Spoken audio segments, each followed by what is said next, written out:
Hello! Magandang gabi mga bata! Narito naman tayo sa ating GMMES Storytelling. Ako nga pala si Teacher Evelyn, ang inyong kwentista sa gabing ito. At ang ating kwento ay pinamagatang, Ang Matalinong Palaka, kwento ni Sandich, iginuhit ni Sons Renyang, at mababasa naman natin sa aklat ng Asia Foundation. O, handa na bang makinig? Handa na ang inyong mga sarili para sa ating kwento. Si Jok-Jok ay palaging abala sa paggawa ng mga bagay. Hindi niya ibig magtampisaw at siya ang pinakapayat sa kanilang lahat. Ang ibang palaka ay nagtatawanan dahil siya ay kakaiba. Isang araw, nakalimutan ni Jok-Jok naman ang halian dahil nagtrabaho siya ng gusto sa kanyang pinakabagong proyekto. Nagsimulang magreklamo ang kanyang tiyan. Kruk, kruk, kruk, kruk. Tumakbo siya ng mabilis, pauwi ng bahay. Sa pagmamadali niya, siya ay natisod at nahulog. Lag!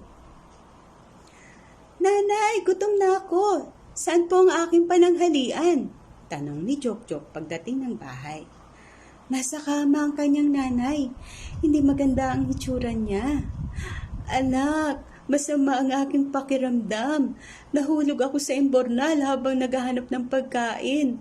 Ang mga chemical ang nagdudulot sa akin ng pantal at hindi ako makatayo. Kailangan ko makapunta sa bundok at humanap ng gamot para sa iyo, nanay. Napaubo ang nanay ni Jok-Jok at nagsabi, Hindi! Masyadong malayo at mapanganib. Huwag kang mag-alala, nanay. Matapang ako at mautak. Kaya ko yun. Umalis si Jok-Jok. Patungong bundok.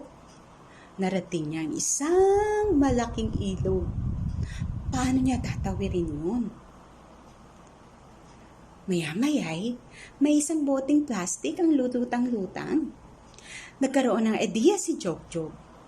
Gagamitin ko ang bote sa paggawa ng bangka na lulutang patawid sa ilog. Naging mahusay na bangka ang bote.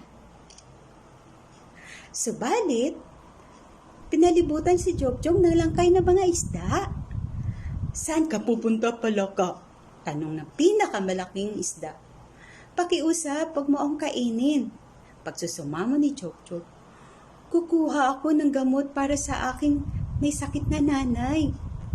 Naawa ang isda kay Jok-Jok, kaya itinulak niya ang kanyang bangka sa tamang direksyon. Di nagtagal, nakakita si Jok-Jok ng mga palaka. Ang gandang bangka, sigaw ng isang palaka.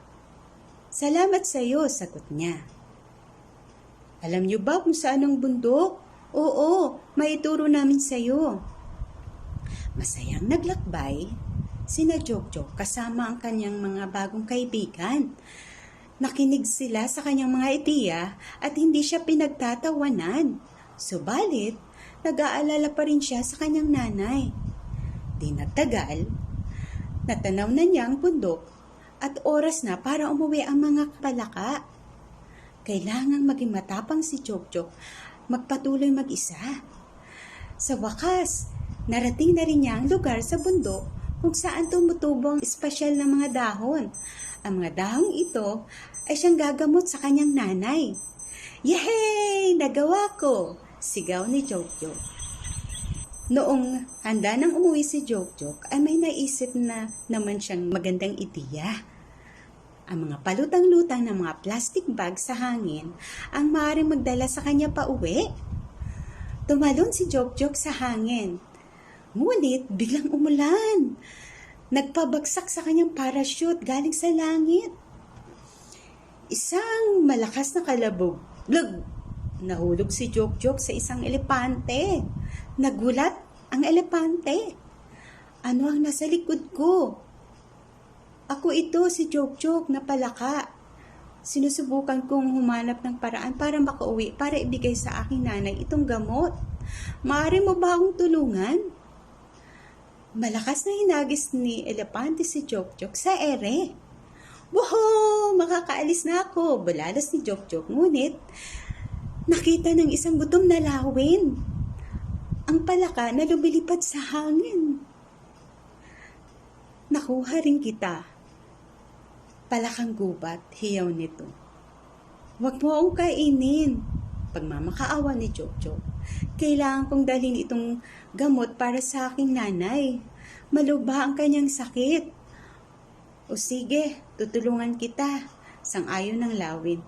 Napakapayat mo naman para gawing pagkain. Dinala ng Lawin si Jokjok pabalik sa kanyang tirahan. Nanay, andito na po ako. May dala akong gamot para sa iyo. Bumuti ang lagay ng nanay ni Jokjok. Paano ka nakarating sa bundok at nakabalik? Tanong niya. At kwento ni Jokjok ang kanyang mga pinagdaanan at kung kaano niya ginamit ang mga basura para makagawa ng mga gamit na makatulong sa kanya sa paglalakbay. Hangang-hanga ako sa iyo, Jokjok, sabi ng kanyang nanay. Hindi na nag-alala si Jokjok kung anong iniisip ng ibang palaka tungkol sa kanya. Alam na niya na siya ay kakaiba at may mabuting paraan. Makakatulong siya sa mga tao at makagawa siya ng kahanga-hangang mga bagay. Marami akong naisip na ideya. Hintayin ninyo at makikita ninyo kung ano ang susunod kong gagawin. At dyan nagtatapos ang ating kwento. Anong aral ang natutuhan natin sa kwento, mga bata? Una, kahit ano pa ang katayuan natin sa buhay, kung tayo nagpupursige, lahat ng yan ay ating maaabot.